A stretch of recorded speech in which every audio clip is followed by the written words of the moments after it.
Well, on today's video, I'm going to talk about things that can compromise our gut, because our gut is very much linked to our overall well-being, especially our immune system. And when it comes to our immune system and immune dysregularities, we really do need to start by looking at our gut first and foremostly to see if there are any compromising factors that we might be doing or are just not aware of that can be compromising our gut, which is causing our inflamed skin and any other inflammation we might have in the body thereafter.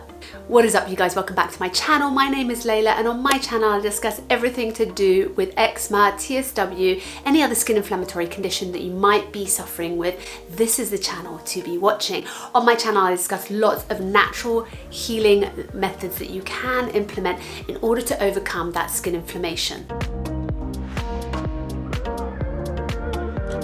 Having struggled personally with lifelong eczema and also going through topical steroid withdrawal, I share with you on my channel all the tips and tricks that I have done in order to overcome my skin condition, healing completely naturally from the inside out. So do go ahead and hit that subscribe button. Show me a little bit of love as I provide all this information completely free for you guys. I went to an abundance of holistic practitioners and dermatologists and specialists in order to gather all this information together in order to heal myself, and now I'm sharing that completely free with you guys. So if you do get some value out of my content, don't forget to give me a big thumbs up, and we'll get straight into the gut stuff.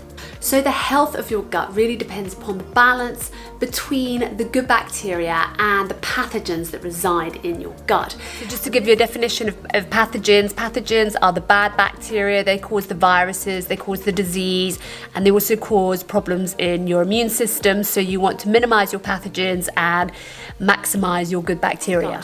And this also attributes to the permeability of the lining of your intestinal tract. So when these beneficial bacteria are at the most reduced level, or the gut lining is actually inflamed, this is when we can start to struggle with some gastrointestinal concerns, and the body can become at risk of certain gastrointestinal diseases. So there are numerous factors that can compromise our gut biodiversity. However, some of these are unavoidable. But in today's video, I'm going to give you 8 of those factors that can compromise your gut lining that you just need to watch out for. So factor 1 is antibiotics. Now this is something that's actually quite close to my heart because I've recently just had to go on antibiotics, and I hadn't taken antibiotics in several years. But yes, the use of antibiotics is really on the rise, and antibiotics can actually kill off all the good bacteria and all the pathogens all at once. So it becomes a bit of a struggle if you're repetitively taking antibiotics to really form that good gut biome, which is what we're all after, in order to have a low inflammation. So we really need to consider not just the antibiotics that we might take as medication, but also the antibiotics that are in farmed meats and dairy products as well. There's a lot of antibiotics that goes into a lot of the food produce that we find on our supermarket shelves. So if you want to try and reduce your antibiotic intake, so to speak, as it could be a big compromising factor as to why your skin is so inflamed, then consider opting for non-antibiotic treated meat. And you can find this quite easily in the supermarkets, quite well labeled. Often organic produce is also antibiotic free, so go ahead and check that out, and it is something really well worth considering. If you are somebody who has had multiple amounts of skin infections and you've had to go on multiple courses of antibiotics, do consider the fact that there are alternative things that you can do for your skin.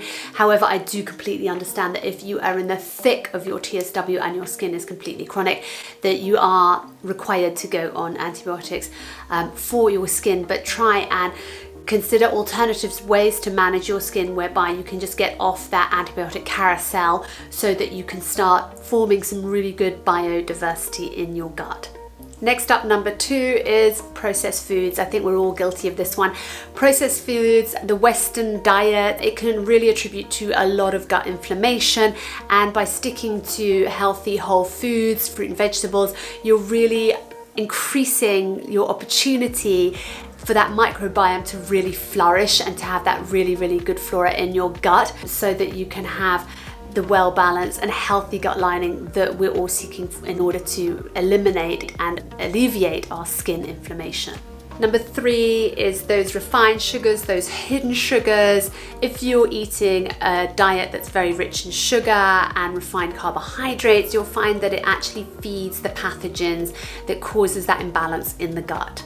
4, very interestingly enough, is water, chlorinated water, fluoridated water. These types of waters can really cause a lot of imbalance on your gut because it's actually destroying the good bacteria.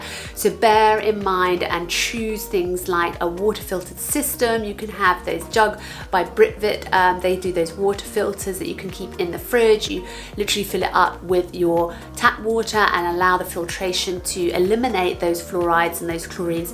And at the same time, there's also different types of water filters that you can actually install in your own home so that your tap water is free from a lot of these chemicals. 5 is medication for heartburn, proton pumps, which are inhibitors for various different types of stomach upsets and indigestion, and heartburn can actually disturb a lot of that delicate microbiome in the gut, which swiftly leads me on to number 6, which is, I'm afraid, painkillers. Painkillers that are non-steroidal, anti-inflammatory. Painkillers can really disturb and disrupt the balance of your gut. So bear in mind, especially for those of us in TSW, and I'm a real victim to this, I took a lot of painkillers during my TSW days to really overcome a lot of that pain that I had on the surface of my skin. I had a lot of those zingers as well. I used to take painkillers for those. Long-term use of taking those painkillers was actually disturbing a lot of my gut balance. So then I had to kind of remove myself very gently and slowly from those painkillers without causing myself too much discomfort to my skin so that I could try and get my gut on the right track. Number 7 is herbicides in food products. Now this is something that gets added in a lot of foods, and it does parallel a lot with processed foods because you'll find foods that are high in GMOs, for example, have a lot of herbicides in them. A lot of pre-packeted food also contain them. Wheat contains them, unfortunately, and these herbicides can really cause a lot of inflammation on the gut lining. Lastly, number 8 is stress, and when they say that stress can be a killer, stress releases that inflammatory hormone known as cortisol, and when cortisol is released, it can actually prevent us from absorbing the vital vitamins and minerals that we find in our gut in order to have a thriving, healthy, happy body. So this can actually affect your body entirely as a whole. So these are the main factors that can compromise our gut lining and our gut biome. But the thing is, the knock-on effect from our impaired gut lining is things like not being able to absorb our nutrients as best as we can from our food. So therefore, we're not getting the essential vitamins and minerals that we need for our body to function at its optimum level. Things like poor bowel movements. Go ahead and check out my bowel movement video because your bowel movements can really be an amazing indicator as to what is going on inside your gut and how your gut is responding, because your poop and the shape of your poop and the color and the smell is just the best indicator that we have in order to find out what is going on the inside. And then also lastly, it affects our immune system, and I think this is where it really hits home and relates to our skin conditions, is that our immune system is not working at its optimum level either. We're very partial to infections, we're very partial to illnesses, and then also we'll start to see that skin inflammation erupt because our gut lining is also inflamed. However, that said and done, our body has the most remarkable way of being able to heal itself, given just a little bit of help.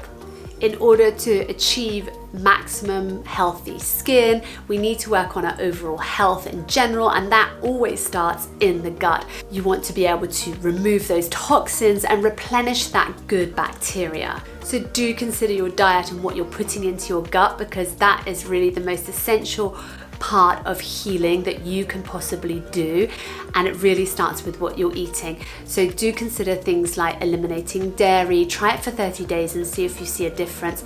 Try eliminating that sugar and that processed food, and try eliminating that gluten. So I think it's really those core main things that you can try to do to really help rebuild that good bacteria in your gut, rebuild that lining, and so that you have the healthiest possible chance in recovering with your skin. I myself personally like to do a celery juice in order to eliminate my toxins. Go ahead and check out my celery video. I find that celery is probably one of the best ways to eliminate toxins, and I celery juice every single morning where possible. So go ahead and check out the celery juice video and find out all of the amazing benefits of celery juice. I recently did have a full flare of TSW following along from my steroid juice that I had to take for my asthma, and I managed to overcome that flare very quickly by eliminating the toxins of the steroids with that celery juice. So go ahead and check that out. I also was able to really work on my gut and my gut lining because I had taken antibiotics as well, and I was able to really try and focus on putting the right foods into my gut. So a lot of whole foods, a lot of healthy foods, avoiding that processed food, avoiding that sugar, so that I was giving myself the best possible chance to rebuild that good bacteria in my gut. So you guys, let me know down below in the comments if you have made any changes to your diet and seen any overall changes in your well-being, your health, your bowel movements, your energy, your skin.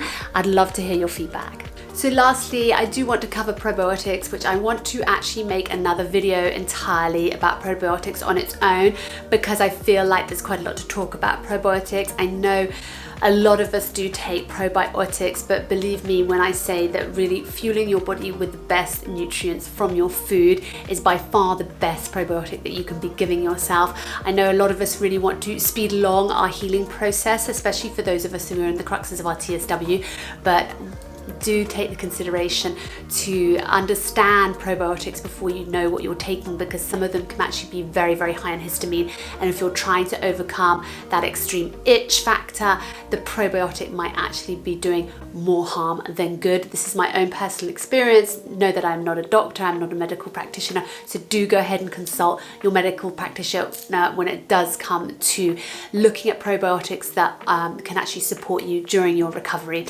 That is it from me, you guys. I really do hope you enjoy this video. If you did, don't forget to give me a big thumbs up. Don't forget to hit that subscribe button and show me some love, and I'll see you guys all next week for another one. Bye for now.